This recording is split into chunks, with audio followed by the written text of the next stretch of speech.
جب بھی آپ کی زندگی میں کوئی بھی مصیبت یا پریشانی آتی ہے تو ہر بندہ آپ سے کہتا ہے کہ بھائی صبر کرو، but do you know what صبر از؟ آپ صبر کی خوبصورتی کیسے سمجھ سکتے ہیں جب آپ کو لفظ صبر کا بھی نہیں پتا؟ سو عربز، کلاسیکل عربز صبر کو 3 میننگ دیتے تھے یا 3 لیئرز میں ایکسپلین کرتے تھے. دا نمبر 1 از حبس، یعنی کسی چیز کو کنٹرول کرنا، کسی چیز کو قید کر دینا. سو دے وڈ سے صبر تو نفسی، کہ میں نے اپنے نفس کو کنٹرول کر دیا، وہ کچھ کرنا چاہتا ہے لیکن اس کو قید کیا کہ نہیں تم نے یہ نہیں کرنا.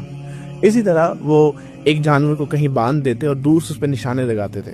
سو اس جانور کو وہ جو کہتے تھے مصبور، that is coming from the word صبر. سو وچ مینس دیٹ وہ جانور بہت بے بس ہے، اس کو تکلیف بھی ہو رہی ہے، وہ وہاں سے بھاگنا بھی چاہتا ہے لیکن اس کو انہوں نے باندھا ہوا ہے. And the second meaning is کہ کسی بھی چیز کی پیک یا ٹاپ کو وہ صبر کہتے تھے. فار ایگزامپل وہ کہا کرتے تھے کہ صبر کل شیء اعلاہ، کہ فار ایگزامپل اس کپ کو اگر میں نے فل بھر دیا ہے تو اس کی کیپیسٹی تک اگر میں اس کو بھر دوں تو میں کہوں گا اس کا صبر ریچ ہو گیا ہے، یعنی اس کا صبر تب میں پہنچ گیا ہوں، یعنی اس کے ٹاپ تک میں پہنچ گیا ہوں، اس کے بعد کوئی اور کیپیسٹی نہیں ہے. اینڈ اسی طرح the third meaning would be کہ کسی بھی سٹون جب بہت وہ پریشر سے گزرے، بہت جو ہے نا اس کے اندر اسٹرینتھ آ جائے، وہ بہت ڈینس ہو جائے، تو اس سٹون کو بھی وہ صبر سے تشبیہ دیا کرتے تھے. And now if you combine all of these meanings you get a very beautiful concept of صبر.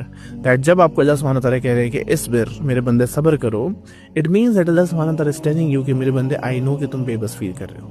آئی نو جیسے ایک جانور وہاں سے بھاگنا چاہتا ہے، you want to run from the situation, and تمہیں تکلیف بھی ہو رہی ہے، اینڈ شاید تمہاری کیپیسٹی پہنچ گئی ہے، اس کے بعد شاید تم ٹوٹ جاؤ گے، but try to understand that what is it giving you.